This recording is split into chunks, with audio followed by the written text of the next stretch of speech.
Welcome into All-American once again from Studio A. I'm Kyle Youmans alongside Malia Trivelpeice, and if there was any week where it's truly All-American, this would be the week because we have 7 football games, all teams in action, plus a little bit of hoops to talk about. I've only got the football over here, but we've got some hoops as Media Day is now in the rearview mirror. Maria, big week for the American Football Conference. This is going to be a fun one in Week 8. I wish we had a basketball because then we could have had both of those as props to there's start one off. like over there maybe somewhere. we should have found one before we started, but no. Didn't think big that week. far ahead. I can't wait to talk football. As you said, Kyle, we have some Media Day from basketball. That was a lot of fun too. So many sports. It's gonna be a fun one for sure. No doubt about it. And really, this is a week where a lot of teams that are kind of mix and matched inside the American Conference standings can either show themselves as contenders or pretenders. We know these two are contenders. These are the military academies ranked for the first time together since 1960. An incredible time for both Navy and Army. Maria, this is so cool. And finally, a ranking well-deserved at this point. It took them for both of them to be undefeated halfway through the season in order to finally get these rankings, but the time has come. You know, we've been calling for this, I feel like, since week 2. Well, you've been calling it for Absolutely. week 2, Horvath for Heisman. So people are finally paying attention. Bryson for Heisman. I mean, now we've got a couple I know, guys I know. in there. That's going to be a whole different discussion. I don't think we could get to that one today. But yeah, totally deserved for both of these programs, and I'm excited to watch them in the upcoming week as well. Let's take a look at some of these standings because right now it is Army and Navy still pacing the way. But then we've got a trio of 2-0 teams. And I talked about those contenders and pretenders. North Texas has a matchup against Memphis this week. Charlotte has a big matchup. Tulane back in action again this week as well. I mean, all 3 of those teams that are 2-0 have a chance to continue proving themselves this week. So I'm really excited to see who can decipher between the unbeatens and the defeateds. And right now, I think Memphis is a team that a lot of people are forgetting about. We mentioned that a little bit last week. They've got a chance against North Texas, a team right now that's ahead of them in the standings. There's a lot of moving and shifting that could happen. Yeah, I think you kind of took the words out of my mouth when you talked about Memphis, right? Because you were talking about all of those undefeated teams and how is that going to shift, right? But you have Memphis with a loss, but they looked pretty good against South Florida, and we're going to get into that later on in the show. But I think that this is going to be the week when we finally start to see, all right, who's that top half of the American Conference and who's at the bottom. Things are going to start moving and shaking, and that's why I'm really pumped because I think I have some questions still, and I think this week will determine some of them. And we are going to preview that Memphis-North Texas matchup. Also, you've got a fun one between Charlotte and Navy coming up this week. And then you've got Tulane, another 2-0 team, taking on a Rice Owls team that won it in the most interesting way this past week. Low snap. Warner looking for the end zone. Touchdown! A closer look. Coverage was good. He's actually going to get a piece of it here. Kind of create a little bit of a distraction as he's going down. Oh, he cradles that. That is just beautiful. It was beautiful, no doubt about it. Matt Sykes with the catch of the year as Rice holds on to defeat UTSA in one of the best games you will ever see at the collegiate level. This play, one of the top plays on SportsCenter most recently. Of course, you've got an opportunity to see it probably later in the show. Not to spoil anything. But the fact that Rice got the job done the way that they did here against UTSA, winning this one with 4 seconds remaining, I cannot say enough about the Rice Owls and the way that they got it done. Well, it's all about performing in the clutch, right? Especially when we're talking about who's going to differentiate themselves in those standings. And I just think that this play, especially from Sykes, holding on to that ball at the end, I was watching on my couch and I was starting to get tired. I have to admit, it was getting later in the night. We had media days coming up, and I was like, that did not just happen. And I was so impressed, but such a big win for Rice this weekend. Let's go through this a little bit because I think for the most part, this is a game that we went into it looking at UTSA, trying to prove themselves, trying to get back on track after a couple of tough losses early in the season against Texas State, Texas, and, of course, East Carolina to open conference play. Went into a bye week, and coming out of the bye week, you expected the Roadrunners to play well. Well, instead, they found themselves in a hole going into the fourth quarter. 23-13 was the score. Rice was the team that really took advantage early. UTSA storms back, finally finds that rhythm to retake the lead in the fourth quarter with just under 3 minutes to play. But then the defense just cannot hold. What did you think about how this one unfolded? Yeah, I think you kind of hit the nail on the head in the way that you described it, right? Like Rice just jumping out early, but I like the way that UTSA fought back, right? Like they had some opportunities. McCown did a pretty good job throwing the ball as well, 256 yards and 3 touchdowns. And so I just think that there were some, again, more good signs, but they just weren't able to close the deal. And I think that that's something that they've been struggling with this entire season. And I felt bad because I thought that they did show some good things in that game, and then just not being able to pull it out. It just becomes so frustrating for a team when things like that keep happening. But you got to give credit where credit is due, and that's E.J. Warner and company. The former Temple Owl making the in-conference transfer this past offseason. Hasn't played particularly well this year for Rice, and he was phenomenal. 25 of 39 passing, 347 yards, a couple touchdowns. You take a look at some of these numbers and the way that he led the team when they needed it most by getting up in the fourth quarter. Big part of that. Final drive, 8 plays, 65 yards, finds that touchdown pass at the end to Sykes with 4 seconds left. I mean, it was a phenomenal game from an entertainment standpoint, but execution-wise, E.J. Warner looked like he was back and comfortable with the Rice Owls. Well, I think you said this before we even went on air today, was the fact that E.J. Warner looked like Temple E.J. Warner. And you know, everybody knows he can throw the football, right? That is one of his biggest strengths. I was watching an interview with him, and he said, look, I'm not considering myself physically fast, but I'm mentally fast in the way that I see the field, the way that I can make reads. And we saw that happen. You saw those numbers in this game against UTSA. And I think that's a really big win for Rice in terms of not even just, you get the W in the right column, but also just like a moral victory, showing that he can throw the ball like he did at Temple and use those skills that he has. I'm really excited to see if he can build on this, because I thought he got better as the game went along. And part of that is because of the football IQ, the way he can see and read a defense. I thought the way that he put together the 3 touchdown drives in the second half, the way that he took advantage of UTSA mistakes. And there were plenty of UTSA mistakes, don't get me wrong. We'll talk a little bit more about the Roadrunners later, but I thought some of those aided penalties helped set them up.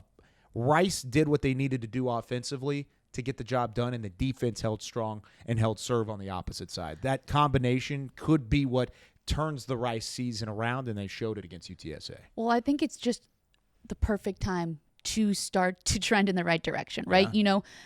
It's still early. We looked at those standings. Some teams played more conference games than others, but some teams only have 2 games that they played in the American. And so I think if you're going to find a way to turn something around, a big win like this in the final moments is one way to do it. How about Rice in back-to-back conference games, playing all the way down to the final few plays? 21-20 and a loss to Charlotte. They learned from that, turned around, and they get it done this time around. But now they get a tough test this week. I mean, they go on the road down the Youmans Stadium. They're taking on the Tulane Green Wave. And when you look at these two teams, it's Tulane's offense that continues to get better. 41 points, 45 points, 71 points the last 3 outings for Tulane.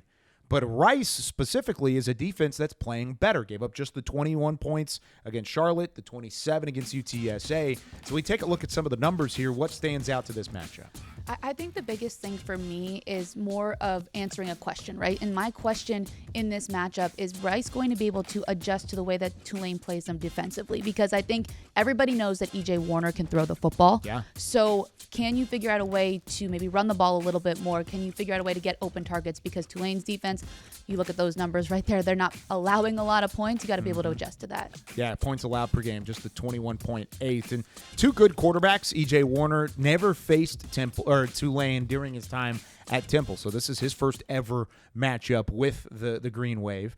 And then Darian Mensah, who's completed 80% of his passes in back-to-back games. That West Coast scheme from Tulane is making it simple on the young quarterback. The redshirt freshman is somebody that continues to dink and dunk and work his way down the field methodically to end up with 71 points is one thing, but to do it so efficiently is another. He's not being asked to do too much. And I think right now Darian Mensah is leading that football team, surrounded by a ton of talent. We talked about Mekhi Hodges on the backside, or Hughes, excuse me, Mekhi Hughes in the backfield for this Tulane team. I like what Mensah has been doing, and I like how Hughes has kind of complemented that passing game with the running attack, the rushing attack that is so good and one of the best in the American Athletic Conference. This should be an interesting matchup moving forward. Yeah, no, I'm excited about it. And I think, you mentioned how he's not being asked to do too much, right? But he's also not trying to do too much, which I feel like, especially in young quarterbacks, you see that happening. You're pressing a little bit. Yeah. And I think the fact that Tulane does just, have so many of those different pieces. You mentioned Mekhi Hughes. We're going to talk about him. He's so good. I feel like, was it last week when we broke down just what makes him so good? Mm-hmm. I think having those other pieces takes some of that pressure off, but also having a little bit of that maturity to know, hey, I don't need to do everything on this team helps him a ton. No doubt. Do you think, this is a loaded question at this point in the show, and I know Rice is on the graphic below us right now, but is Tulane the most complete team in the conference right now? Outside of Army? I mean, even including Army and Navy and some of these others. I know. I mean, again, loaded question. They look very complete right now, right? Good. Offensively, defensively. I'll take that as an answer. Yeah. I'm going to add a little bit more to it, though. Okay. This is why I like this week of games, because I'm going to keep saying it. I think I've already said it twice. But there are so many matchups this week that are going to start telling us who is the most complete team. Yeah. I don't know if I answered your question that way, but you're going to start seeing people match up a little bit differently and against better opponents. That's going to allow them to say, okay, this team might be better offensively or defensively. Well, let's talk about a matchup that's going to tell us a lot about that. How about the North Texas Mean Green and the Memphis Tigers this week? Game. North Texas this season outscoring opponents 135-63, not overall, not over the course of a couple of weeks. That's over the second half only this season. And they did so in a phenomenal come-from-behind victory in the rain against the Florida Atlantic Gals. I think this was my favorite game of the year outside of maybe Rice and UTSA, which is funny because they were happening simultaneously. They were happening at the same time, and I was flipping back and forth between the two of them. But North Texas gets the job done. They improved to 5-1 for the first time since 2018, and it matches their best start in program history, going all the way back to when they were 5-0-1 back in 1967. So there's a lot going on with North Texas right now. But this is the best test that they've had inside their conference. Their one loss was against Power 4 Texas Tech, who, of course, took things into their own hands out in Lubbock and made North Texas pay. But watching this game showed me that North Texas has the grit and the ability on defense. They gave up 37 points, but they got the stops when they needed to. And I think that's what it comes down to, again, at this point in the season, is can you win football games? It doesn't have to be pretty. This is the part where people are going to start getting banged up. You're going to have people stepping up in roles that maybe they wouldn't have been playing at the beginning of the year. Also, there was weather in this game. Florida rain is no joke, and I feel like some of those second half points were definitely helped as that ball started to dry off a little bit. It got a little bit clearer, and I think that when you're talking about grit and determination, Mean Green definitely showed that. Now they have a tough opponent coming up. I mean, not to take anything away from FAU, though, as well, because they played incredibly tough as well, and we're going to talk a little bit about that as well. Yeah, I want to kind of outline how this game finished up. North Texas was down by 10 with 4:21 left in the game. No problem for Eric Morris and company. DT Sheffield has 2 touchdowns in over a minute and 40 seconds worth of game time. Chandler Morris finishes with over 330 yards passing, 4 touchdowns, 1 interception. It was a crucial interception, but it was DT Sheffield that stepped up, and you talked about it. They were missing Damon Ward, who's their best receiver talent-wise, and he's been in and out with multiple injuries throughout the year. They're down their top 3 running backs. What happens? Shane Porter steps up. He has a huge carry down the stretch of 30-plus yards that puts them into position to either tie or take the lead. Of course, they ended up taking the lead because of what DT Sheffield can give you either in the red zone or just from a big play threat, and he was phenomenal on returns as well. All of those averages and those numbers don't even include the return ability that he has shown on special teams as well. This is a team that I feel like embodies the aggressive and fighting spirit of their head coach. Eric Morris is a guy who's always kind of been the underdog. He was a smaller receiver at Texas Tech. He was a guy who was a coordinator at times along the way, on his way into a head coaching role at Incarnate Word. Then he took a step back. He went back to a coordinator position at Washington State in order to take a step forward to be the head coach at North Texas. He's always been that underdog, and he takes that mentality and he puts it in guys like DT Sheffield, undersized receiver. Chandler Morris, a little bit undersized quarterback, but really just a tough guy behind center. He goes through injuries, all sorts of different scenarios at Oklahoma, TCU, and then he ends up in North Texas where he's banged up at times. He's still dealing with some lingering issues, but he still is one of the best quarterbacks in one of the best systems in football. I am very impressed with what North Texas has done, and it's going to be tested again this week against Memphis. Yeah, I think that's the biggest thing, though, is the ability to deal with that adversity, right? Yeah. I think that one thing that is going to help them against Memphis is the fact that they can do everything that you just said, and the fact that they are being led by Eric Morris. Because as somebody who played for a coach who kind of embodied something very similar, when you know that your coach has been an underdog before, and that you are maybe one of those not as highly touted recruits, like, you want to run through a brick wall for that coach that picked you and is putting all of their faith and effort into you. And I think going up against a team where, maybe at the beginning of the season, you look at this North Texas Memphis lineup, right? And matchup, sorry, not lineup. And you're like, oh, I don't know if this is going to be a game that I'm going to tune into. Well, now it becomes one. And now North Texas might have looked like the underdog, right? So you have that little chip on your shoulder that you're ready to rock and roll behind a coach who's ready to put his faith in you. I think that there's a lot to be said about that, and we're going to look at the numbers in a little bit too. Yeah. But I think the biggest thing here is who's going to be the tougher team, and that's who's going to be victorious on after this game. In terms of early lines, North Texas 10.5-point underdogs against Memphis on the road. So something to keep in mind moving forward as a team that has taken that underdog mentality and turned it into a rally cry. I'm very excited to see this matchup. But you mentioned Florida Atlantic. I feel for Cam Fancher.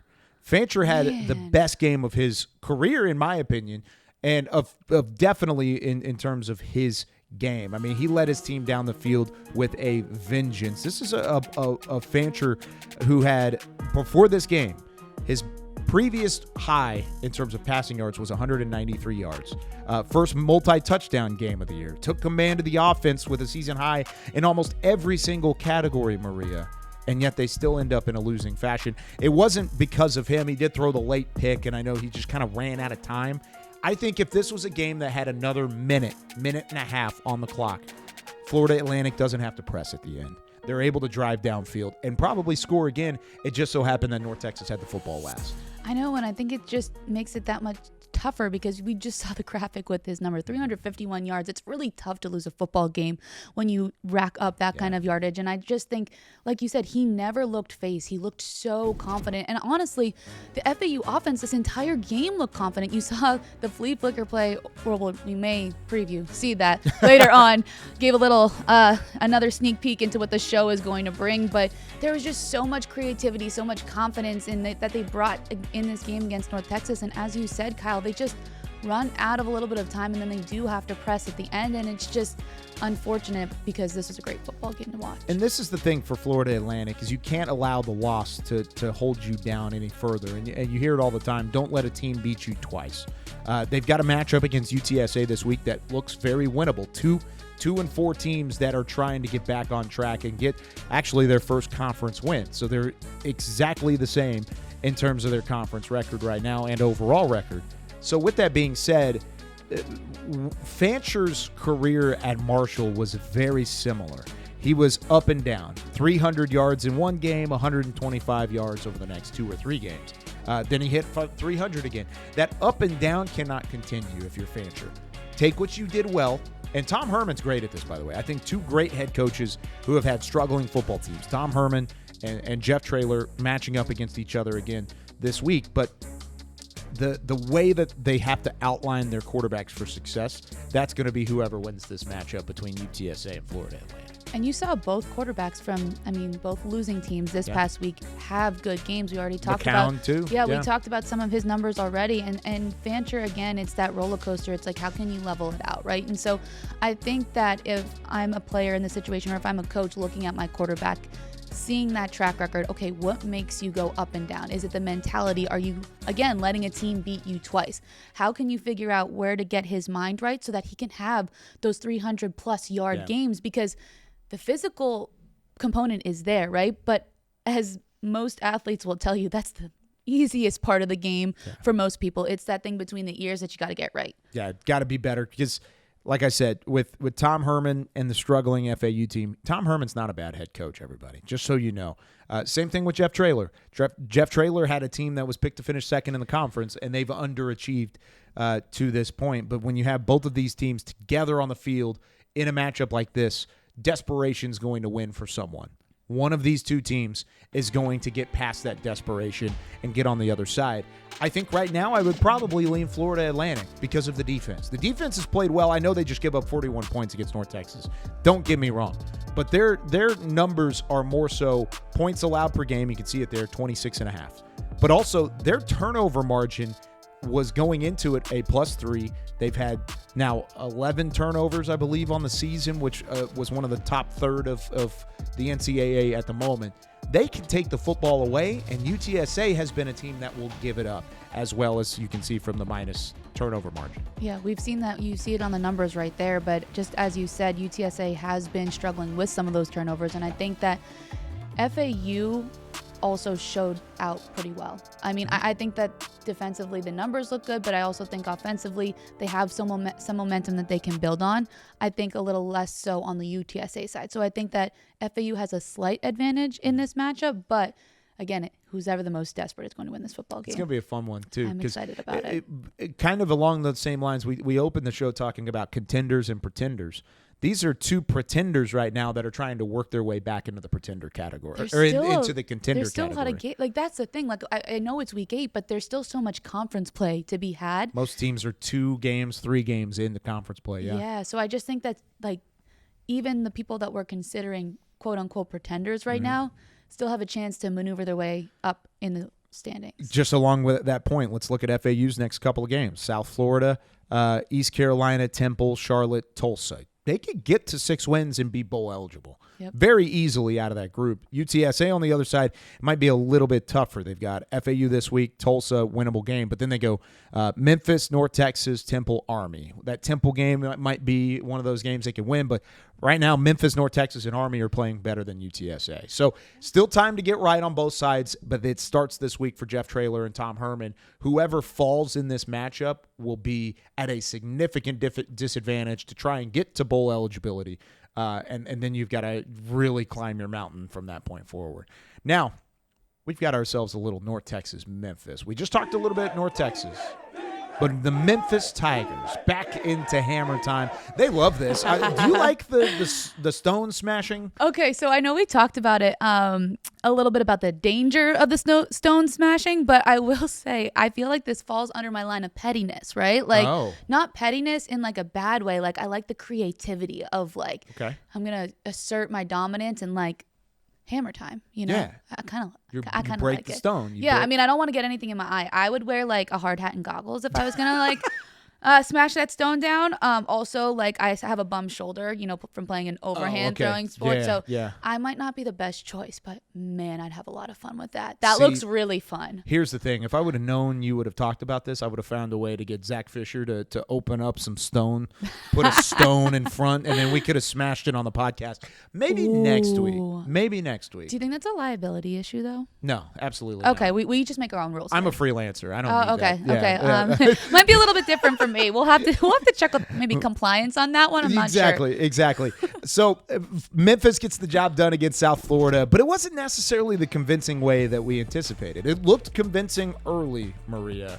It didn't look so late. No, I know, and I think the score was kind of skewed, right? Because you see the big differential, and again, the Memphis defense, which we've already touched on a little bit, they looked really good the entire game, but there were some moments where their offense I was questioning a little bit, so I think getting that last touchdown towards the end to make it 21-3, like that made it a little bit bigger of a difference. But I just think defense looked really good. I still have some questions on the offensive side. Yeah, and I think the Memphis defense is about as good as they come in the American. I think you could put them with Army, Tulane, Memphis. I mean, those are probably your top 3 defensive units in the conference. And I think there's an opportunity for a couple to kind of get up into that same mentality. But right now it's those 3 and everybody else. Navy's kind of around there, but Navy even gave up 40-plus points to Memphis. Right. It can happen.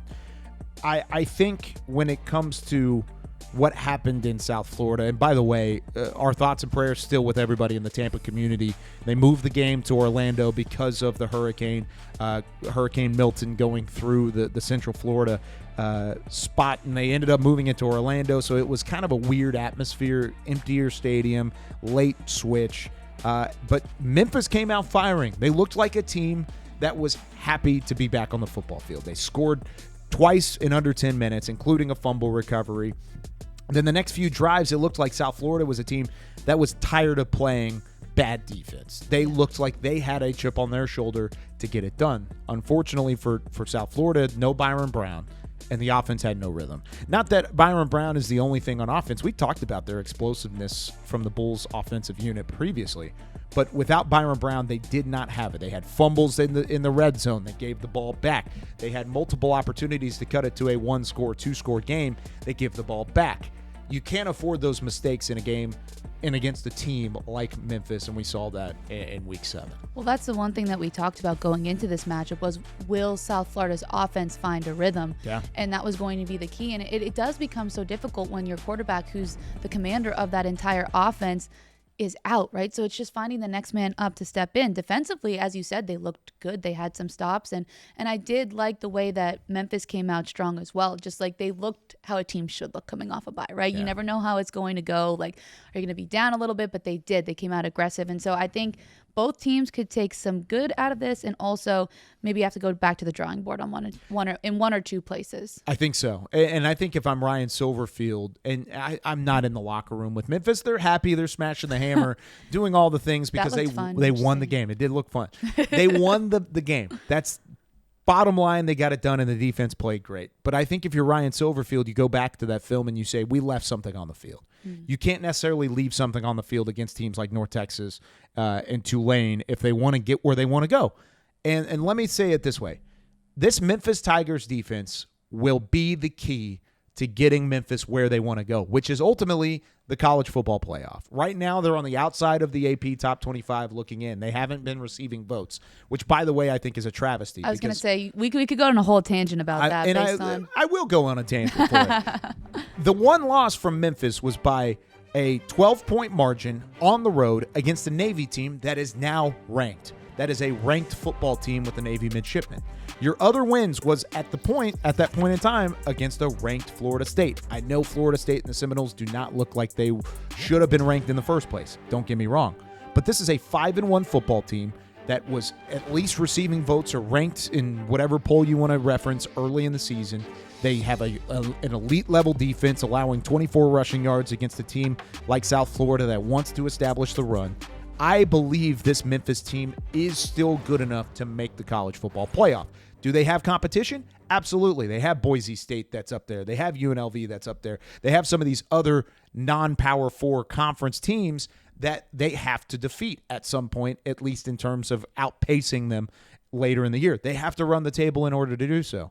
Memphis is good enough to do it, and it starts this week against North Texas. Yeah, I think you kind of took all the words out of my mouth, and I'd like the rant because I agree with you, right? Like, the one loss that they have is against a very good Navy team that we've been talking about, that we've been hyping up for the last, I've been here for 2 weeks now, but for the last 2 weeks. For the last 2 weeks, I have been hyping up that Navy squad, and I just think that I'm excited to see what Memphis does. But again, as you said, a good test against a North Texas team that's playing really well also. This is my favorite game of the week. North Texas and Memphis. Yeah. This is, if we had a KY's game of the week, this would be it.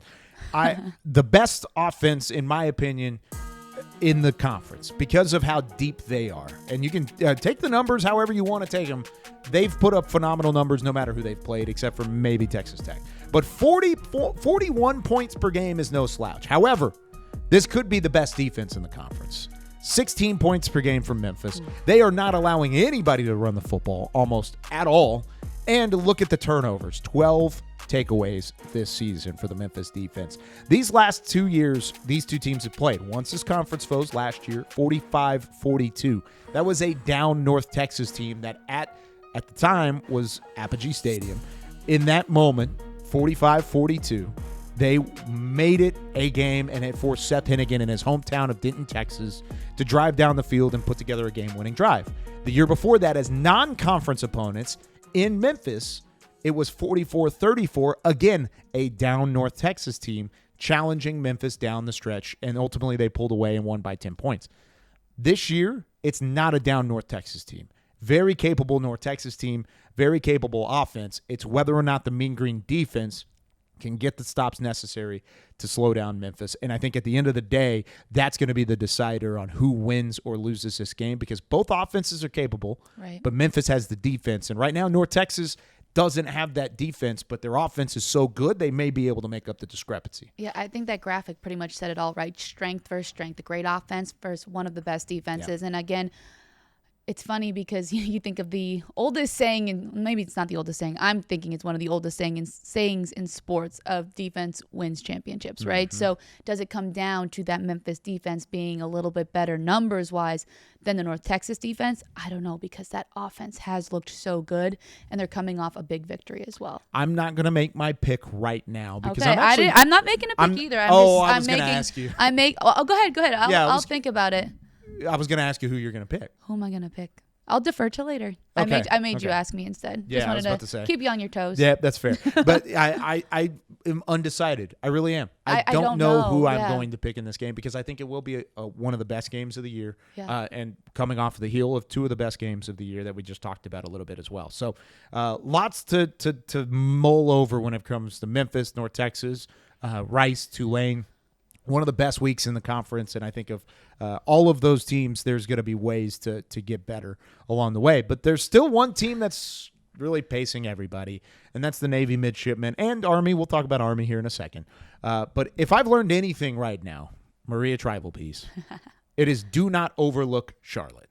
I agree with you. What do you think about this matchup? Well, see, I think if you would have asked me this 3 weeks ago, I wouldn't have thought a lot about this matchup. Same here. We saw Charlotte and the way that they played ECU. They also get a bye week. And I think at this point in the season, the bye weeks become so helpful because it's inevitable. People are going to be banged up. And so I just loved the way that Charlotte ran the ball against ECU. Mm-hmm. And I think Navy's defense is very good. Don't get me wrong. But I think they're both coming off byes. And I think Navy has such a tough schedule coming up with Charlotte and then the games after Charlotte that it could become a game where if they don't take it seriously enough, they can really overlook Charlotte and put them in a bad position. But I think 49ers are playing well. Mm-hmm. I think obviously Navy's playing well. I think this might be one of my most looked forward to games for this weekend, because I think that things can happen. I'm going to leave it at that. I'll let you weigh in. You're not going to make a bold prediction? I'm not making a bold prediction yet. Okay. I'm just saying I think that you can't take Charlotte lightly if you're Navy, and I think Charlotte's hungry. I mean, we talked to some of their players last week on the show, and I think that was one of the resounding answers was that, okay, Navy's really good, but look what we just did in a rivalry game, the way that we ran the ball. Yeah. It wasn't just one-off thing. They just scored and scored and scored with speed and a lot of different options. Yeah, the one thing in this matchup is Navy is just built differently right now. Now, their defense is susceptible. Navy will give up points, and I think the run game from Charlotte will have some success. I really do. And then the way that they, like you said, the way they ran against East Carolina, very impressive. They ran well against Rice, too, even though they didn't put up 55 points in that matchup as well. They've won 3 of their last 4, and it's all been predicated off of the ground game. So if a team is going to beat Navy, it's by at least challenging the time of possession and challenging taking care of the football. Charlotte's been better at taking care of the football over these last couple of weeks. Navy is priding themselves on taking away the football. The +7 in the turnover margin is crucial for the midshipmen's success because they win time of possession and then they steal a possession or two from you. By that point, it's game. Blouses. It's done. I think at that point, that's where Charlotte can get in trouble. But if they take care of the football and they run the ball effectively, you've got yourself a one-score game late. But I've said it before, and I'll say it again. Horvath is back on the field. I want Horvath for Heisman to continue rolling in the right direction. And I think he has a chance to be phenomenal again. He's a great passer. He's so efficient. Give me some more Horvath this week, and we'll see how it goes. Horvath for Heisman. I'm on board with that. I Thank told you. I already on the hype train. Beep beep. Horvath for Heisman. Or the hype ship. Hype because they're shipmen. Yep. That was a dad joke. It was. That absolutely. was a dad joke. Yep. Now that you're a dad, you have dad jokes. No doubt. What was your best dad joke that you've developed since having that children? one right there. That's that the only one. That's the only That's one. the first one I've ever said. All right, we'll clip it and make sure that it gets posted everywhere. Then. Thank goodness. Thank goodness. Let's talk about the other military academy that's playing phenomenal. Well, I said Horvath for Heisman. How about Bryson for Heisman?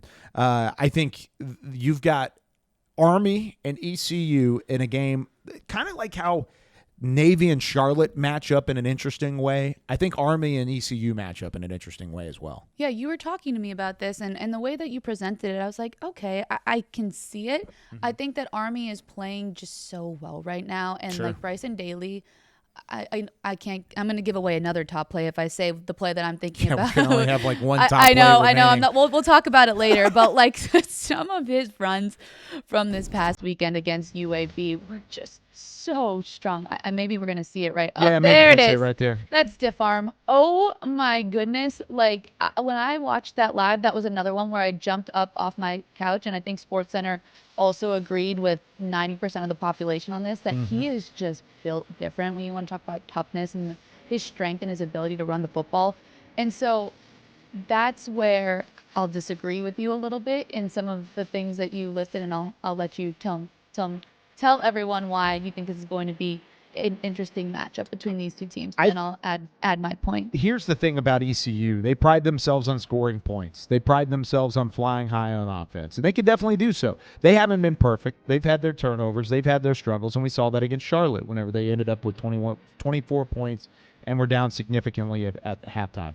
If they get off to a hot start, the Pirates specifically, then I have a lot more faith in the way that they can keep this close. The problem is Army is fantastic. Probably the best team in the country right now in terms of scoring on their opening drives. So hot start, that's Army as a whole. That's Army as a program. But you've got to execute if you're ECU. You've got to have some success. You cannot turn the football over because just like Navy, Army can run the football better than anybody. They pride themselves on the time of possession game, and then the defense. My goodness, this defense is so good.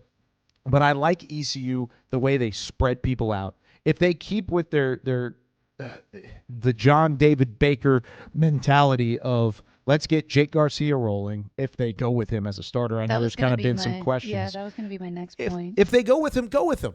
Stay with him. Push your chips to the middle of the table with Jake Garcia. That's how I think you keep this one close. Yeah, in my opinion, I think that, and again, we're not at practice every single day. Absolutely. We don't know what's going on internally. Yeah. But for me, I think the biggest thing is to just pick who your starter is going to be and, like you said, roll with them because I think you need that consistency. If you want your offense to fly high, if you want the offense to be aggressive and just jump out to a fast start, then I think that you need to know who's going to be leading that offense. And so I think that if Jake Garcia is the guy, like, go with him for sure. And he did show some really good moments against Charlotte 2 weeks ago, and then they took him out. So I think that if he's the guy against Army, that could be a really good option for the Pirates, but I'm just interested to see who they go with and then how do they respond when Army kind of plays their game and jumps out to that hot start. Yeah. That's going to be my biggest question because I think that's a big reason why Army has been so good, because people get flustered. They score on that opening drive, and then you're scared, like, oh my goodness, like Bryson Daly's going to run through my throat, and then they never really recover based on what I've seen in the last couple of weeks. And so I think it's less about, is Army going to score on that opening drive, or are they going to get out to a hot start, and more about, okay, if they do, so what? There's still a ton of football left to be played. I want to see teams respond better to that opening drive against the Black Knights. You got to be able to respond. Yeah. And if you're going to get punched in the mouth early, Army loves to do that. They're so physical. I mentioned it in the first All-American show. They're built on physicality and discipline. And not only that, but we've seen the speed. I mean, Kanye Udo's been fantastic. You've got a number of guys outside of Daly that have significant speed. That's why they are a top 25 team in the country. If Army scores first, I don't have faith that ECU can keep pace. Yeah. If ECU scores first and they do so in an effective manner, and maybe they get a stop early, like they don't allow Army to score on their opening drive, I think it's crucial that ECU gets off to a hot start. If they do, I think they can keep it tight. Do I think they'll win the game? Probably not. I still think it's Army, just because they're the more talented football team right now. But ECU has a shot. Don't get me wrong. Yeah, I think even again, I'm excited about it.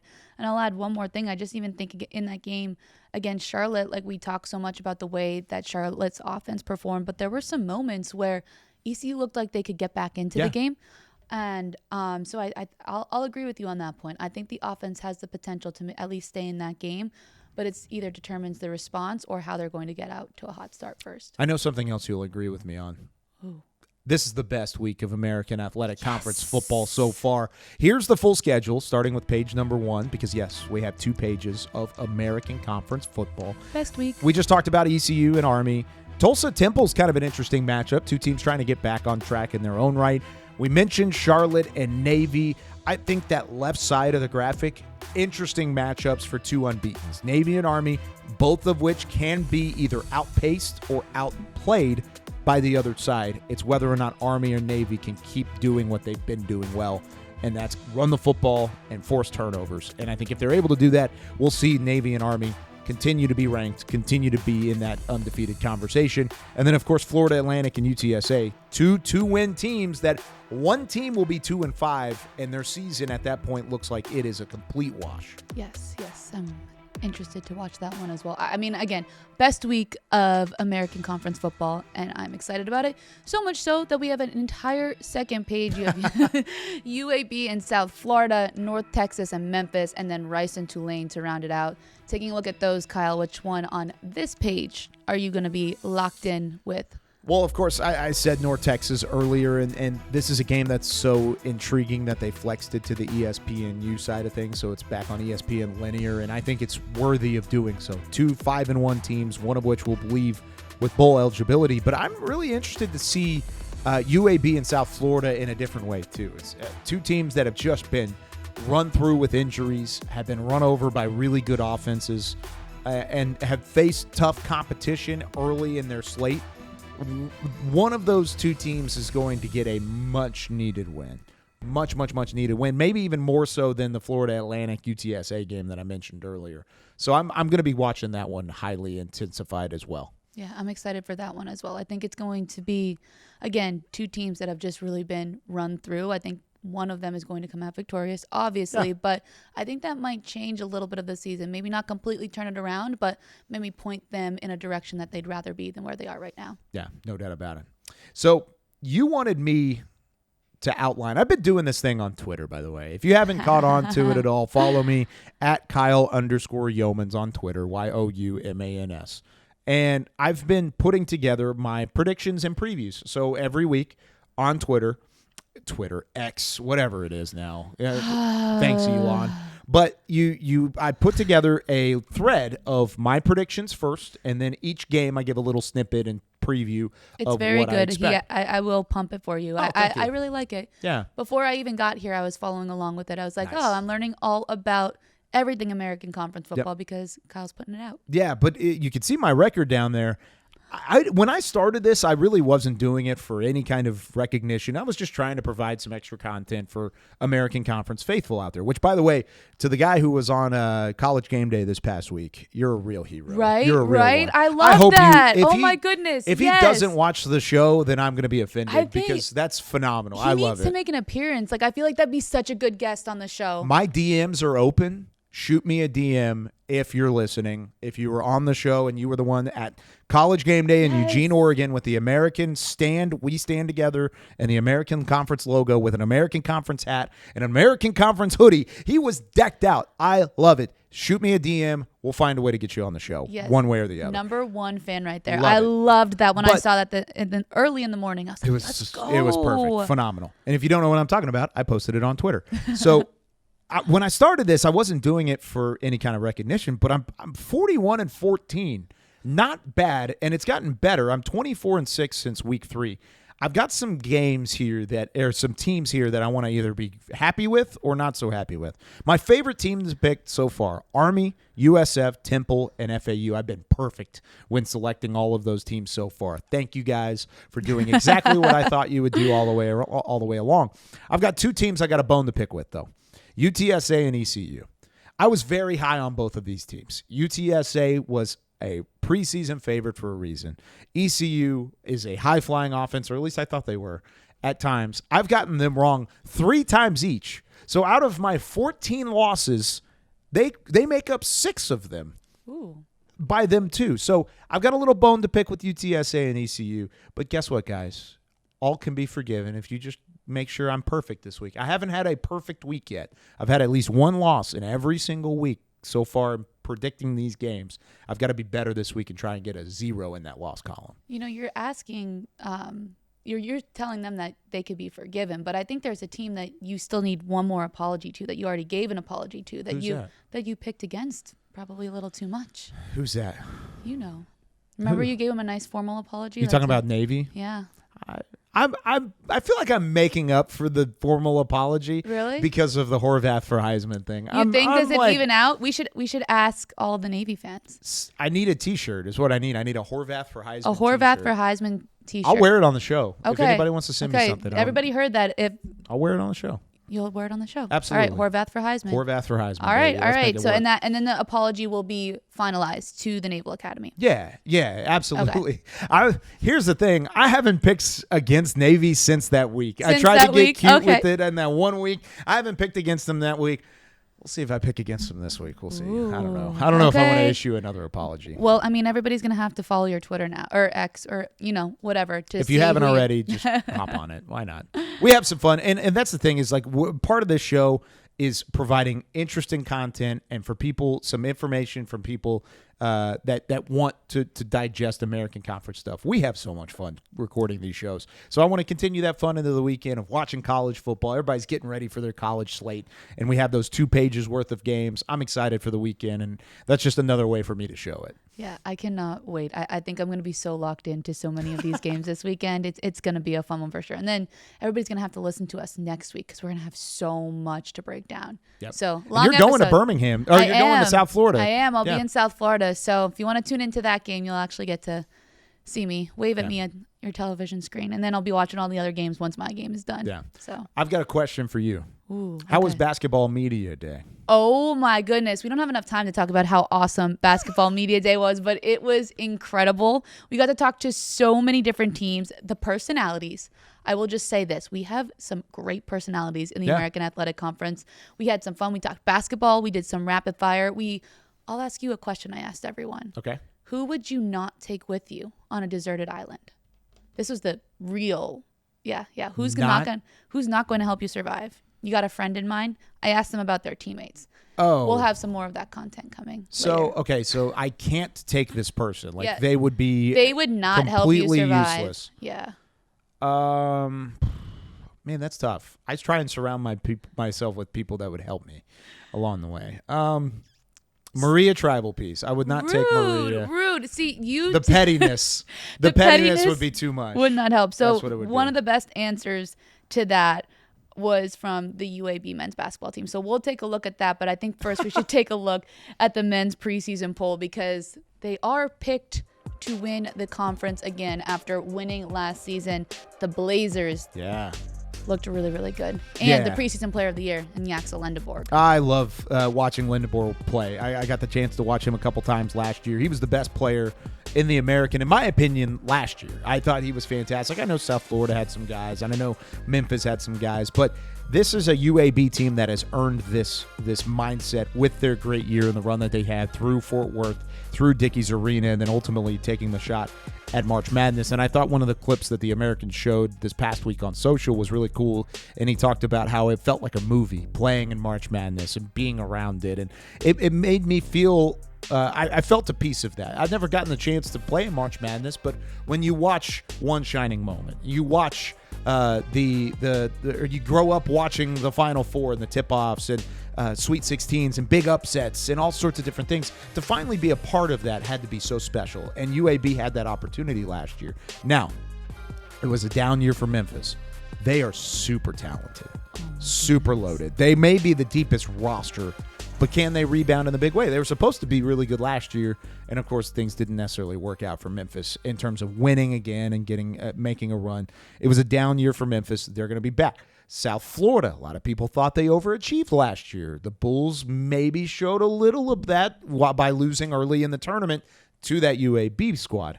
But then you've got Wichita State, upstarter, young team. They've got some spunk, man. They are swaggy. And I love this Wichita State team because of what they did. A lot of times you'll see teams that make a run in the tournament, and then you think about that moving forward. If they keep their pieces from transferring, they keep teams together, coaching staffs together, they've got a shot to do something special. And then a couple other teams further down the list. I thought East Carolina, I thought that's too low for the Pirates. The Pirates have a first-team all-conference member in R.J. Felton. Michael Schwartz has been around that program for a little bit of time. They know how to – he's a phenomenal coach. X's and O's-wise, he is as knowledgeable as anybody that you'll see. And now he's finally starting to get some recruits to surround those guys. They've been decimated with injuries from year in, year out. I think ECU's a little too low for number 9. Same can be said for Tulsa. They're young. They can kind of be a bit erratic. They can be one way or the other. They're so talented, but they're young all the way across the board. Eric Conkle, who used to be the head coach at Louisiana Tech down there in Tulsa, he does a phenomenal job. I think he has a chance to take a step forward with that program. And then UTSA down in that 11th spot. Austin Clonch is their new head coach, hired back in April, March, whenever they hired him. He comes from possibly my favorite new young coaching tree in college basketball. He was the assistant at Alabama last year. And I think what we've seen from the Crimson Tide, what we've seen from that coaching staff and all sorts of different things, he has the experience and he has the mentality to lead UTSA, and it's going to be a fun couple of years. Now, it won't be immediate. It's going to take some time, but it reminds me of when North Texas hired a guy named Grant McCasland not too long ago.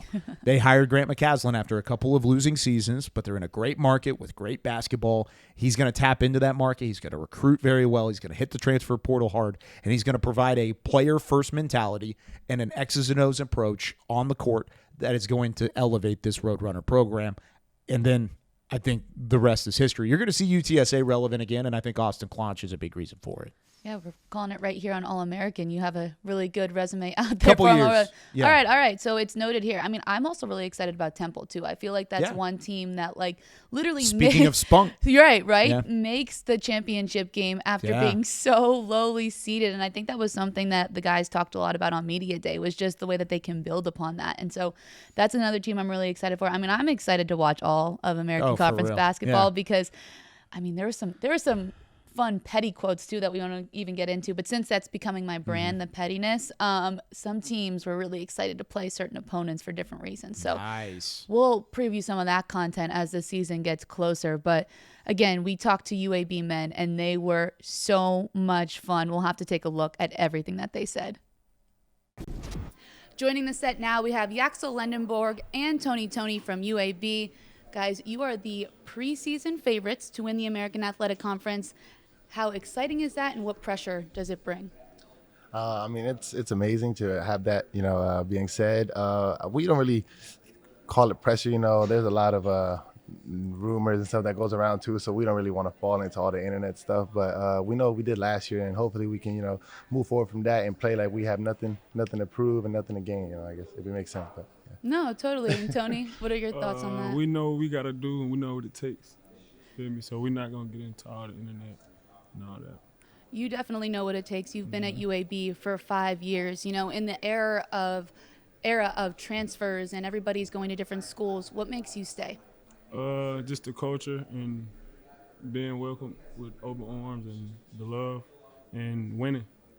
You talk about that culture. It's led by Coach Kennedy, somebody that you posted on your Instagram you're very fond of. So can you tell me what he is like to play for? He going to get on you. He going to be hard on you, but he only going to try to push you to the farthest extent that you can go to. And he want to help. He want you to grow no matter what. So that's really what it was with me. I love that. And Yaxel, how about you? What do you like about him? I love that he's a player's coach. He's done it at the highest level as well, and he really sees things that we don't see and that some other coaches don't see. So it's really nice to have that in your corner, and he brings like extra belief in you that you didn't think you had. So it's a great guy to have around your corner. I feel like he's definitely brought some belief to you. You were incredibly successful last year. You're the preseason player of the year this year. So when you hear that, what does that mean to you?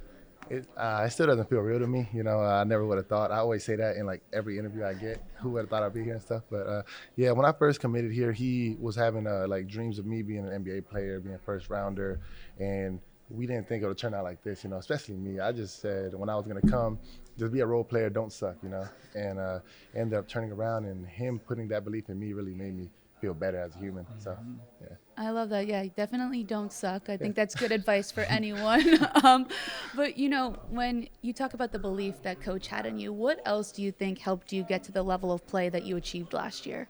Well, I would say the situation I was in, because it was me and Chris. We both came in from JUCO, so we really had a lot of room to make mistakes. As far as if we would have went to another school where they already had those positions filled out, then we wouldn't be able to play through those mistakes. And he let me play through those. He gave me reasoning behind what I'm doing wrong, what I'm doing right, and pretty much kept me mellow-headed, because I was really getting too low on myself in the beginning of the year. But, he helped me break through that. And once I had the first good game, he applauded me but made it like known that that's not all I can do. So he just helped me keep a mellow head, yeah. Yeah, that definitely helps. Yeah. Now, both of you, again, are returning, and you have some other key players as well. You won last season. How have you been gelling so far in the offseason to continue, a repeat title? We've been gelling very well. We still have work to do. I feel like we have a chance to be back where we were, and I feel like that's what we're going to get. Yeah, and what do you think, Yaxel? We for sure reloaded. We took big losses last year with the players leaving, but Coach Ake did a good job recruiting this year, and as long as we become a brotherhood like we did last year, then I think we'll be okay too. Yeah, we'll be just fine. And what goes into creating that brotherhood? I would say just consistency. Consistency. Speaking to each other, on and off the court, obviously, not just a connection on the court, but just putting trust in each other. That's picking each other up while one number is down, and just making sure your brother is uplifted. Yeah, I love that. Good chemistry, uplifting each other, definitely keys to success. When you look at this upcoming season, what are some goals that you have both individually and then as a team? Me personally, I think I need to be better on the defensive end and being more all-around consistent throughout the whole year. And then Yaxel, how about you? Goal for myself would be being All-American this year and hopefully win Player of the Year. And team goals, we want to make it to the Final Four this year. So, ooh, I like that. Put it right, like we're going to mark this right now so then we can clip this when you guys are in the Final Four, right? And then we'll be like, we said this at American Athletic Conference media. Right. That is the goal. So I want to talk a little bit about your baseball career, Yaxel, because we chatted a little bit about that before we went live on air. So, obviously you're very successful in basketball, but tell everyone what your first love was before you. Yeah, my first love was baseball. It was introduced to me by my grandpa who passed away, but he took me on the field. I had some cleats. My first time wearing them, I had a lot of spikes on my shoes, so it was like a funny memory to have. But yeah, I started off first base, didn't really like it too much. I was scared of the ball. Then I moved to shortstop. The infields, it was really bad for me. I was just super scared, Yeah. Yo, bro, was you any good? I think I was better at baseball than basketball, in my opinion. But you were afraid of the ball? On the infield. Oh, okay, Not outfield. okay. Like me and Toney are on the same Yeah, no, page it's here. We're a crazy. little confused right now. It's completely different. Okay, When I was okay. outfield, I felt very comfortable over there, and I did a good job. I Okay. used to make diving catches when you didn't need to. You know what I mean? Oh, okay. So you were an unnecessary diver. Yes. Stop Yes. it. Oh, yes, he was trying to make like Sports Center top play, Yeah. but in Little League. Okay. Toney, what was your first love, or was it always basketball? No, it was actually football. Really. And were you afraid of the ball in football? No. No. Okay. No. Okay. I was good. actually, Good to know. I think that I probably could have been a big prospect in football. Oh, I love it. I just stopped my senior year, Yeah. some personal issues. But yeah, football, my first love. Great. So basketball ended up working out for both of you. So baseball, you tried, and Toney played well in football. A couple more basketball questions, and then we'll get into the rapid fire. We talked about your goals for this season. Let's talk about conference play. When you look at that conference lineup, which game are we circling on our calendars? We need to see UAB play who? Memphis. Yes. Ooh, Memphis. okay. No hesitation there. Yes. All right. Why? Last year we had them at their place, and then they just came, turned everything around, and really just whooped us bad. Okay. They played whoop that trick too. I took that kind of personal. I didn't like that, but yeah, I just that's the most exciting game for me. And playing in that atmosphere was amazing too. Something I was really happy about. So. All right. We're gonna pay attention to that one. Are you guys ready for some rapid fire? Let's do it. All right. Let's do it. Favorite basketball movie? Loving basketball. Loving basketball. And Yeah, Coach yeah. Carter. Oh, Coach Carter's a good one. Hurricane Okay. season. Okay. All right. Hurricane season. All right. I like it. Love and basketball has been like the resounding answer so far. Yeah. So, but Coach Carter for sure. Pre-game meal. Want me to be honest or? Yeah, be honest. Honestly, I don't eat before games. Okay. Like at all? Like I eat like crackers or something like that. Okay. I feel heavy and sluggish when I eat. I feel that for sure. Okay. I'll go with some gummies. Something subtle. Yeah. Some gummies. Yeah. Gummy. He's So a you kid, wake up bro. in the morning and you eat crackers and you eat gummies, and that's all you're fueled no, on. Not in the morning. Like Okay. I would say like 2 Okay. hours before the game. Okay. some gummies, All right. yeah. I was like, I needed to specify that. When I wake up, I probably eat like some eggs. sausage, Okay, and stuff then like the that. crackers Yeah, and- then crackers. What kind of gummies? Starburst. It's the white bag. I really don't know what it's called. It starts with an A. Oh, that's not. Yeah, I don't know. Toney, can you help us out here? No, we don't know. I don't know. All right, well, we'll get back to you on that one. So, what is one teammate that you would not want to be stuck on a deserted island with? Yaxel. What? Yaxel Lendeborg. I'm gonna say the right answer here, and I'm gonna go with Brad. Yeah, no. Okay. I No, changed don't switch it. No, No, I no, changed- no, I you changed- were not. No, I don't. no, Can no, you no. change it? No, Who do we- I changed my mind. Okay. Greg. Oh, Greg. Greg or Brad? Yes. Greg Okay. or Brad. Can changed I my need mind. reasoning, and this is the one I want you to stare into the camera and tell me the reasoning why you're not gonna want to be Okay. stuck with them. Greg Gordon. Oh my gosh, this guy, he's reliable, but when it comes to life-saving things, I don't think he's very He don't reliable. think properly. Yeah, he's a Okay. fun guy to be around, but not like that, Okay. All right. Brad just too goofy, and he we could be in a serious situation and he will not take it serious. Yeah. So you'd be that. like dying, and he's Yeah, not helping yeah. anything at all. Are you He's for maybe real? taking some selfies or like going live on Instagram. Yeah. All right. So noted. That's who we don't want to be stuck with. One or two more. If you played baseball, so I was asking everybody this. So this one actually applies to you. What would your walk-up song be? Oh, We ready. Ooh, okay. We ready. That's getting you fired up. I would make Yeah. mine a goofy one, probably. Okay. Probably the High School Music song, "I Don't Dance." Oh, with Corbin Blue Yes. and I'll probably go with that because of the Okay. the reference. Okay. Yeah. Would you do the dance when you walked up to the plate? I don't know what that much. I don't Yes. know like Yeah, the kick yes, and the he turn. would? I know the Okay. kick and the turn. I can do that. All right. yes. Well, we'll have to, when you go to the social media room, make sure you have them record you doing the kick and the I can turn. do that. I can do that. Last one. You guys already had this experience, but you win the American Athletic Conference Championship. Now, this would be your second year in a row you win it. What's the first thing you do when that buzzer sounds? Cry. Cry. I cried last year like a baby. We're going to need video footage of that. Any close-ups? Did your video team get any close-ups? Yeah. All right, cool. Yeah. Tony, did you cry? I would cry. Yeah, I was shocked Yeah. because it's my second one. So Yeah. I was really shocked. Did you cry in the first one? Yeah, the first one I most definitely cried like instantly. Okay.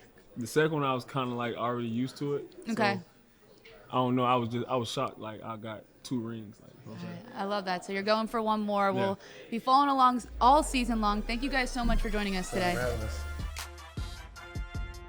They were certainly fun, and there were a lot of women's teams who were so much fun at that media day, Kyle. And we'll take a look at the women's preseason poll. South Florida back on top.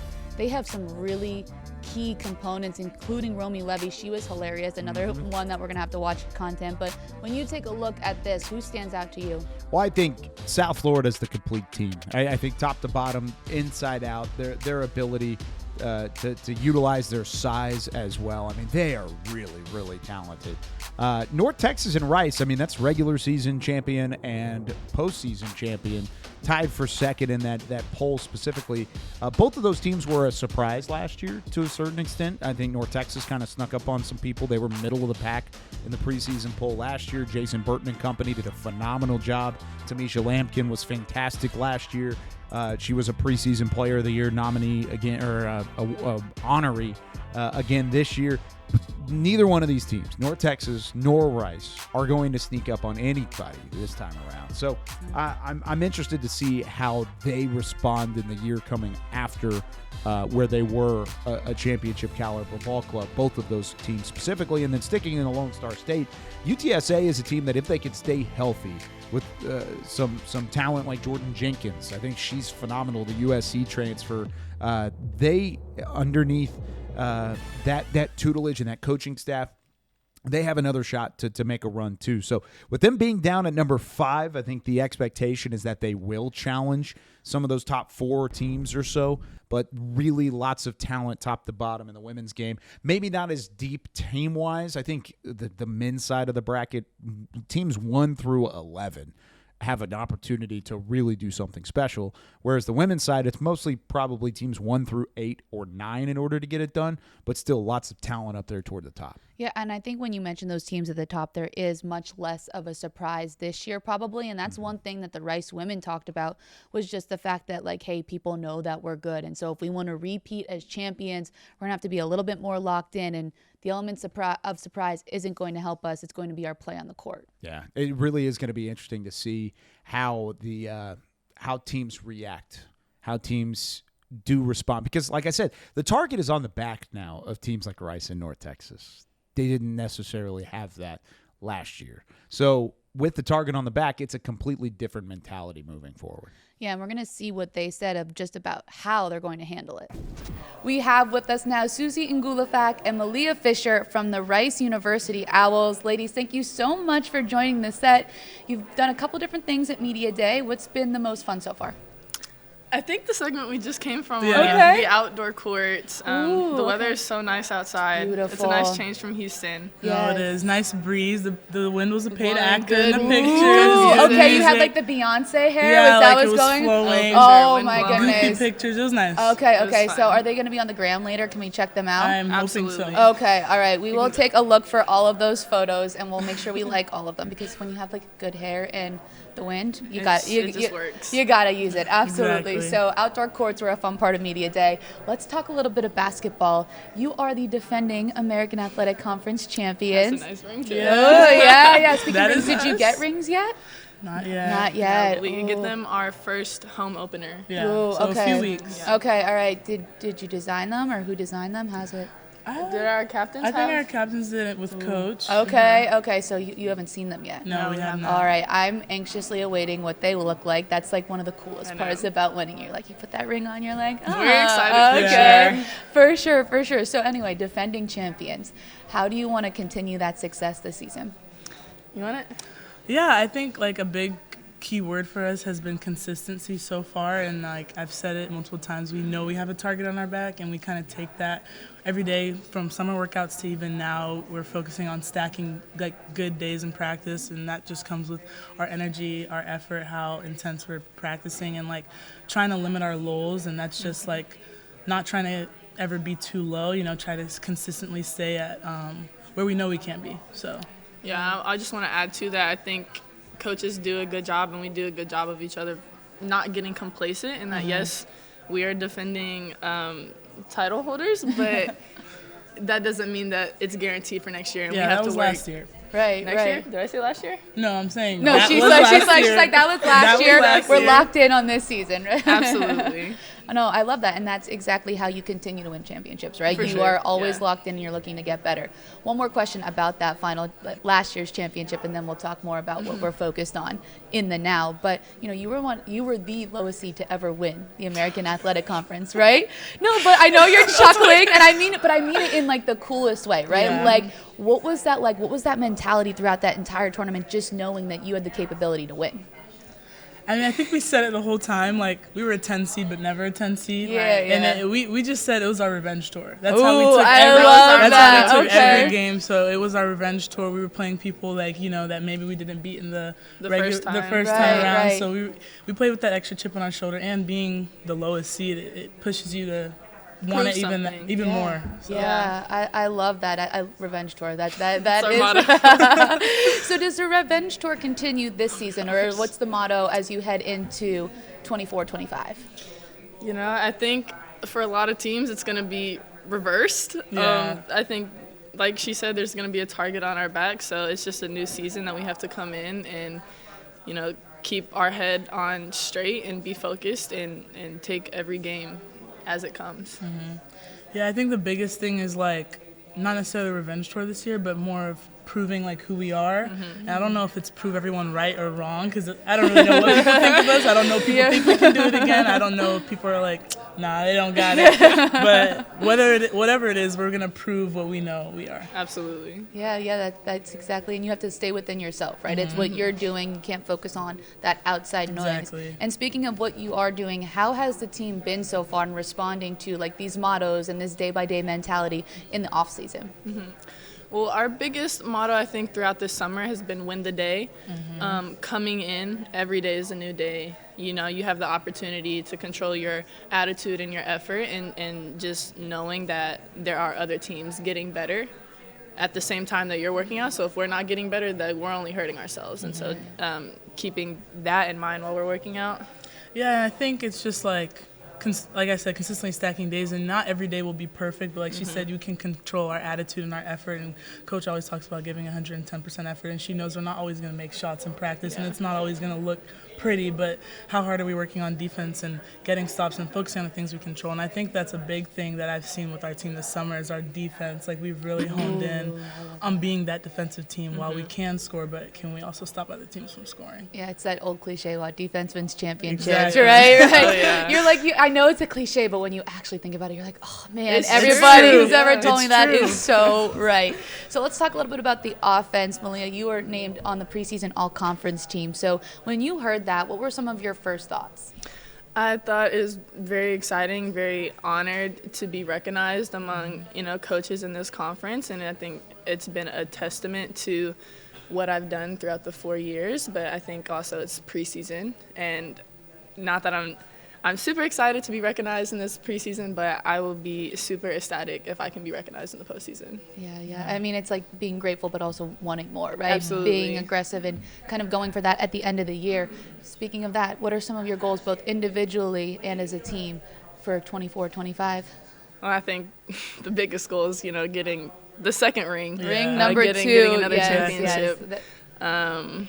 What? I don't know. This is a hard question. I think definitely starting off on a good foot. I think last year one of our big things was we kind of hurt ourselves in the non-conference. So I think as a team, that's our first goal because, conference doesn't start till January. So the first goal is November and December. Putting ourselves in a better position because when we do win that second ring, we're going to the big dance. We want to be in a better position, Yes.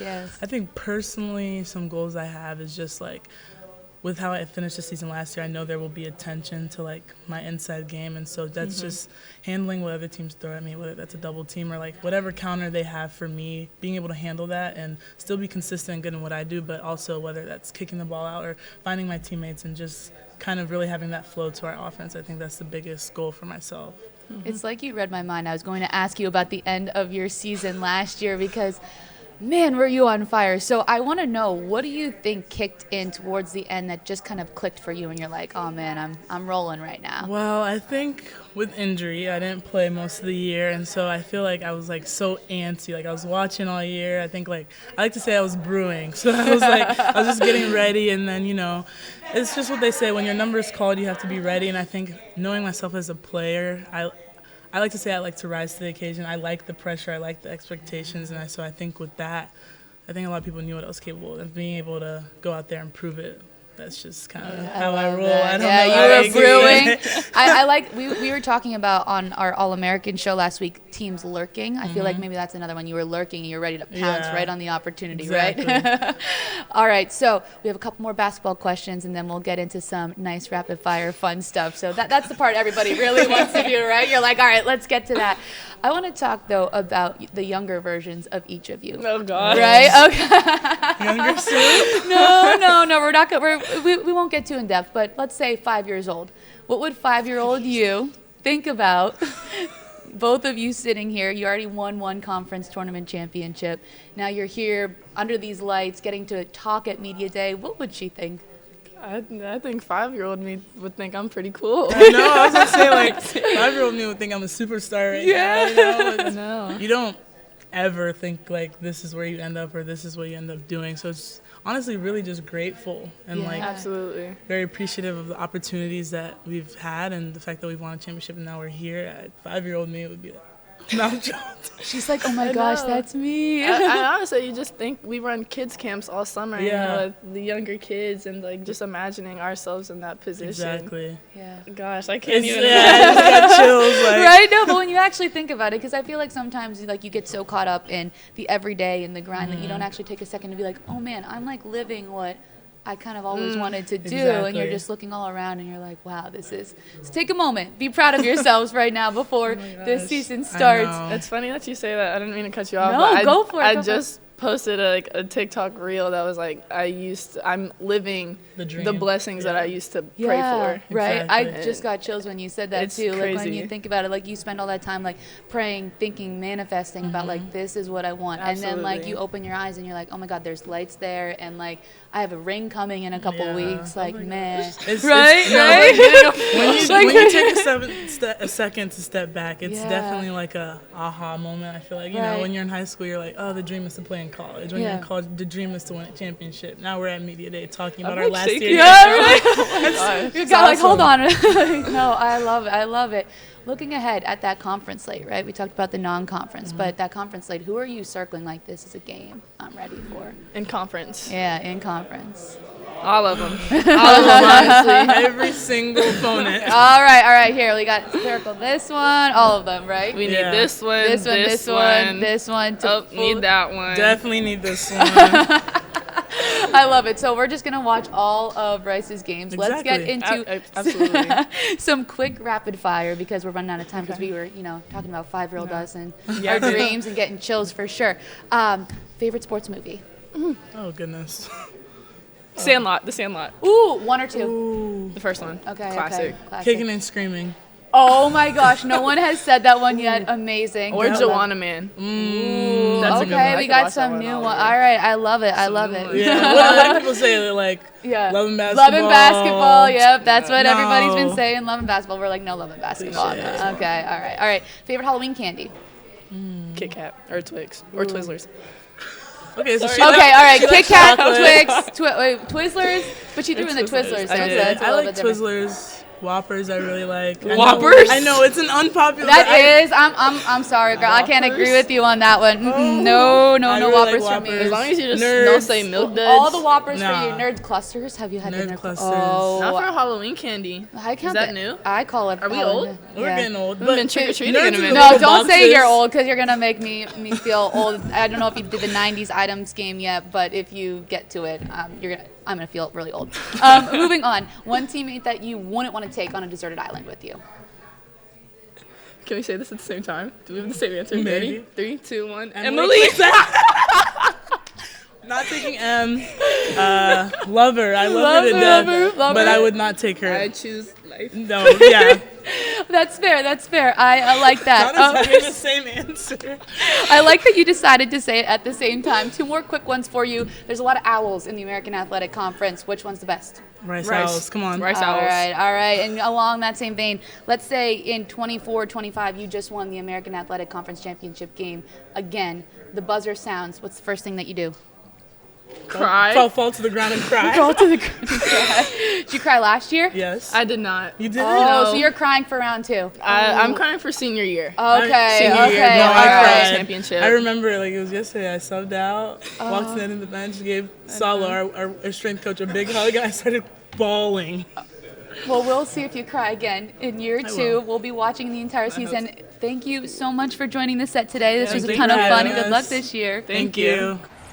The Rice women were so great to talk to, Kyle. And, we were able to catch up with every single men's and women's team at Media Day. And we're going to have so much of that content coming out in the coming days, weeks leading up to the season. So going to want to check that out. No doubt. I mean, the fact that you guys were so busy, you had so much going on, and the fact that you got to speak to everyone across the board that was involved in Media Day, I'm excited to check it all out. I even enjoyed seeing the different mentalities there. I mean, UAB, those guys were so light and loose. I loved Toney and the point that he threw Yaxel under the bus immediately. Right under the bus. Right under the bus, and it did not mess around. And then on the Rice side, it was an intensity. It was a focus. That I think this team it personifies their mentality going into a season. So really excited to see all those different content pieces coming out, and I'm certainly going to have to check out every single one of them. I am so excited for basketball season, and super excited to see them in the top plays as well. Let's take a look at some of our top plays from Week 7 of All-American. We'll start things off. FAU on offense against North Texas. This game was wild at the beginning, and of course, if it's wild, it's going to have some trickery. The flea flicker, wide open to the tight end in the end zone. Pitch and catch. This was a similar play that, of course, we saw in the NFL game later in the week. Unfortunately for the Dallas Cowboys, it was the Detroit Lions doing it. I think they took something out of the FAU page and out of their playbook to get it done. Yeah, they certainly did. Lots of creativity in that play right there. And, we had creativity on the football field, but there was some grit, determination, and so much resilience on the volleyball court. How about this one? South Florida and Tulsa. South Florida trying to remain undefeated in AAC play. Wait for the effort on this. The dive backwards, Kyle, from Maria Clara Andrade to keep that ball alive. Oh, my goodness. Talk about a long rally, and then the Bulls just coming up with the point. Whew. Resilience. I got tired just watching that play. No doubt about it. I really liked it. And the fact that you're on the road, you're playing at the Reynolds Center. That's one of the bigger, more intimidating venues in American Conference volleyball. And you go and make a play like that, and it's a total team effort like that. I love it when there's a team aspect to it. And the first 2 top plays so far, Florida Atlantic, multiple people touching the football and a trick play, and then we've got the team element here from South Florida volleyball. Very, very nicely done. This next one's not really a team-oriented one, but we did talk about it early in the show. Bryson Daly has been fantastic this year. He's got some strength to him as well. Bryson Daly says, "Get off me. That tackle's far too weak for these arms. I'm going to the end zone for the first of 5 touchdowns on the day. Oof! Give it a little extra physicality." That's what we're known for here with the Army Black Knights. And he says, "Shake it off. I'm going to the end zone." The slow-mo version really got me on that one. Goodness Oh, my gracious. gosh. Just like helmet to ground. Like I felt that watching it from the studio. And oh, my goodness, I'm sure that everybody else is going to be feeling that and seeing that for a little bit. My favorite part was seeing the CBS crew both on the actual call. They were really excited about it, but then they went out to L.A. They were at the Coliseum for Penn State and USC, and they had the halftime show in L.A., and those guys were going through the first half highlights, and all of them reacted too when they saw it again in the slow-mo angle. Phenomenal play from Bryson Daly, and it's not the only time he's found his way into top plays this year. No, and I'm sure we'll probably see him again. We'll move over to the soccer pitch, though, where there is somebody who hasn't been on our top plays yet this year, and that's Caitlin Starbolam-Boudrum for the ECU Pirates. Now, ECU trailing by 1 to Memphis, trying to tie it up with 15 minutes to go. Just look at that kick from so far out. Talk about some strength. She got elevation underneath that one and ties the game for the Pirates. We had to make the font smaller in the graphic just to fit the entire name into the show. But here's the thing. You deserve it with a kick like that. We will make it as small as possible if you can find a way to find the back of the net, just like Caitlin Starr, Dolan Boudrum just did. Boom, into the back of the net, almost at back of the end zone. Either way, phenomenal play from ECU. And the Pirates are rolling soccer-wise. They got the things rolling on the pitch. Yeah, they're looking really good right now. I liked they put on their social media something along the lines of she's a star because one of her names is Star. So I really like that. And definitely when you are able to have a kick like that, put the star in the caption, all of it. Speaking of stars, they were shining bright deep in the heart of Houston, specifically not San Antonio, because Rice in the Owls with 4 seconds left, finding the back of the end zone, a diving grab from Matt Sykes, the 6'4", 210-pound receiver out of Hawaii, makes a play for the Lone Star-led Rice Owls in their Houston Oiler-clad colored uniforms at home inside Rice Stadium. This stadium once hosted a Super Bowl, and this is still one of the best plays it's ever hosted. Having the win over UTSA, a much-needed affair for the Rice team, and they get it done as time nearly expires on what was a crazy back-and-forth affair. Yeah, we saw this play earlier in the show. We teased it, but we had to watch it again, and I think every time I see it, I'm like, oh, my goodness, I think it gets better. I've seen it already, but oh, my goodness, just the throw, the catch, the ability to hold on to the football and the win. All of it. Checks all the boxes. The situation at hand specifically said, you can have an incompletion. It'll be okay. There's still going to be 4 seconds left on the clock. You'll get another shot at the end zone. Sykes says, no, I'm going to take care of business here and get it done. Phenomenal job from the Rice Owls, and you are the number 1 top play from Week 7. But that's going to do it for us here on All-American, the first All-American, because we've got all-conference matchups, 14 teams in action, 7 games, mano-a-mano, conference v. conference all the way through, and then we've got basketball on the horizon. Maria, it's been a whole lot of fun. Oh, my goodness. So much excitement. So many sports we covered today, too, which I really like getting them all in there for sure. Yes, no doubt about it, and it's not the only time. We're going to do just that. Be sure to subscribe. Press the like button. Do everything you can to keep up with All-American, whether it's on ESPN+, YouTube, the American socials, whatever it is. Follow Maria Trivelpeice. Follow myself, Kyle Youmans. We're bringing you American content throughout the week,